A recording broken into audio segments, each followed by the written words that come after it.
when you were going around the road, let's say before October the 7th, and you traveled quite a lot. You've been to how many countries have you been, by the way? 75, or maybe Oh, 76, yes, something like that. Oh, you are ahead of me. For the first time, I don't like you in this conversation. I'm in 66. I'm joking. So, what was the reaction when you introduced yourself as an Israeli? And was there a before and after? Because most people, like, you don't have a strong Israeli accent. But most people don't know the Israeli accent. Actually, yours is very small, and I know it very well, so it's very easy to recognize. It's not your kind. But so most people won't know that you are Israeli when you talk. So for sure, there was the Israeli accent. The Israeli accent, for those of you who don't know, it's like, "Hello, I am from Israel. Is there an internet connection here?" This is Israeli accent, right? Yeah, I don't have the strongest accent. You're gonna be cancelled for making fun of the Israeli accent. In Israel, we don't have that. We don't have that problem in Israel. Jews have a good sense of humor. So yes, so I don't have a strong Israeli accent. I'm always presenting myself when I travel around the world as Jewish and Israeli. Most people don't care. Some people don't even know. And sometimes, rarely, actually mostly in Europe, you get comments that are not that positive. But all in all, as you go further from Europe, you get better responses, or people don't really know or care. It doesn't say to them this much. I think that most racism I got in my life was probably in Europe. Where about in Europe was that? I would say France. Was that Belgium? Was that the Muslim community, or it was the French, or the Belgium, or a bit of both? You know. I think that I don't want to go into details, but in general, because it won't pass as politically correct, I think that in general in Europe, the Europeans themselves are not as direct with their anti-Semitism. Yeah. There are different ways to express that. And I think other communities are more direct. Yeah. Look, I would say that, and I'm going to look like a white supremacist here, but I don't care. They can think whatever they want. But Europe is more developed than the vast majority of the world, okay? So Europe and the US and Canada, and if it wasn't that shitty, people wouldn't come here to make a living. So we are not that bad. But because we are developed, you know, as Europe, we kind of feel bad about Israel because we want to compete. Oh, there is this tiny country there who is can do so much in a small piece of territory. So I think there is this element. We're going to feel, and then I think that's one. And the other one I would say is because we need first world problems. We don't know what to do with ourselves. We have, you know, beautiful houses. There is big lack of meaning in the Western world. Exactly. And I think that because people don't have a sense of identity and meaning, like in other places, then they are bored. And that creates a lot of problems. I think that could be solved through tradition.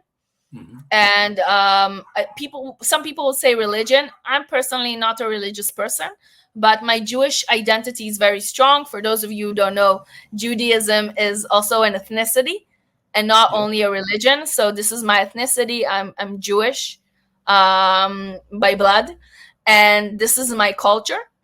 And I care about my tradition.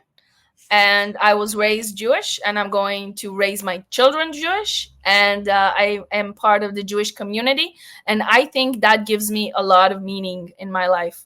And a sense of identity and meaning is something that a lot of people in the Western world look down at as something that is backwards and not developed. But I think that I came to terms with the fact that science and progress is very important. We do put a lot of emphasis on that in Israel. Not enough. I think we should put more emphasis. but identity and tradition and history, and taking care of each other in society, and not living just for yourself, but living and doing things for your society and your community, gives you a big sense of meaning in life and will make you a happier person. Yeah, And you will contribute more to your society. And I think that in a lot of senses, and I'm sorry if I'm generalizing, that is lacking in Europe yeah, and in other Western countries around the world. yeah, 100%. So we need to fill that gap with some stupid game. So we're gonna cheer for the Palestinians, same way we cheer for our football team, which is now something very, very, very basic, but it's kind of an entertainment. It's like hot dog and a beer and cheering for Palestine because people don't know what to do in the evening, and they're going to hate Israel because it feels good to have someone you detest. And most times, what people detest is their own boring life. That's the issue. So they use this figure, and in the 1984, even in George Orwell's dystopia, there's this figure which is a Goldstein, and there's no wonder why the guy is called Goldstein, because as we know, Goldstein would be a Jewish name. So it's very easy to direct hate when there is some figure that you don't know exactly what it is, but he seems to be somewhere else, and you cannot get there, and he seems to be okay with himself, and he has this. I don't know this name that it's kind of noble and has been here for a while. So it's very easy to direct people to that sentiment because people are weak end of the day, and all they want is guidance. And the reason for that is there's no real framework to orientate themselves at the universe. So all these programs, all this woke nonsense, it's very sellable because people don't know what to do with themselves. You put them in front of their eyes, it seems they are doing something good for the world, and all they are doing is forgetting their own misery.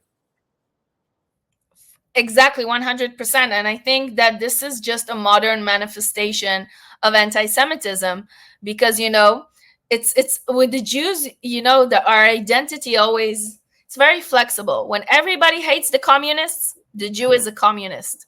When Mhm. everybody hates the capitalist, the Jew is the capitalist. When everybody, wants to go to war, then the Jew is a pacifist.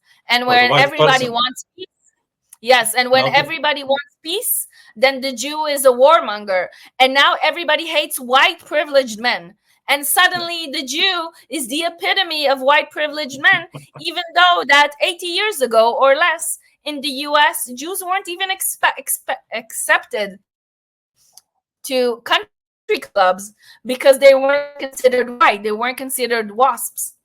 They were yeah, Jews, which is a race that originates from the Middle East. It's Mediterranean. So it's very funny to me to that I'm a white colonizer suddenly, I'm a brown person and suddenly I'm a white colonizer. That doesn't make any sense. So the Jew, their identity is very flexible. And it's yeah, what you hate at this moment. So now everybody hates colonizers and white people, and then we suddenly the Jews are white. I think that Jews 80 years ago in Europe would love to be considered white. Maybe yeah, they wouldn't be expelled from their homes, all their money and possession taken, all their families were being exterminated in death camps and concentration camps. But yeah. yeah, I'm this is the way. I don't know if you believe in miracles, but I'm going to share one with you, one with you and with the audience. So I have a friend who is Jewish, white, hetero, and Russian. So he's in big trouble these days. He has it all. Every time I see him, I thank God that he is alive because his life is tough. If mine is already difficult, this man, like I should send him a WhatsApp every hour just to make sure he's okay. Can you imagine? He has it all: white, hetero, Jewish, and Russian, and men. So it's quite a lot these days. So miracles exist. Let's try to talk about something more positive here. Was there any country where being Jewish and Israeli was popular back then, or a region of, if you don't want to be specific, a region of the Yes, world of where you course. say, yeah. So In where was that? in Thailand, in India, South Korea, I think that people are they meet a lot of Israelis and Jews there, and also their perception of Jews is really good. They consider, the Jewish tropes of being good with money or being very educated or in a community that you take care of each other as good things. And, there's a joke that the Nazis, they sent the Japanese the protocols of the Elder of Zion. And the Japanese were like reading that. I was like, wow, that's amazing. We need Jews. And the Nazis didn't really expect that response, right? Because, I think some cultures, even though this is full of bullshit, but some cultures do appreciate the fact that Jews do put a lot of emphasis on their children's education and on their community and tradition. And I think this is a good thing.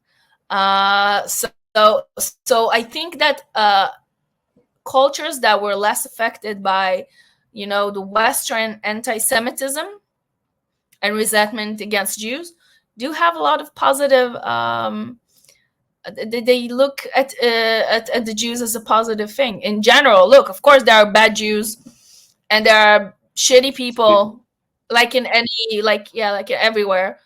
But yeah, in general, I don't want to idealize Jews or Israelis. I think, there's a lot of problems, like any other country, like any other people. But as I said, in general, if I need to look at the bigger picture throughout history, and at least in the last 200 years, I think Jews have been more of a force for good. And that is not something you can, the historical facts speak for themselves. Yeah. I mean, in those areas, like, people still stick to facts, to the everyday life.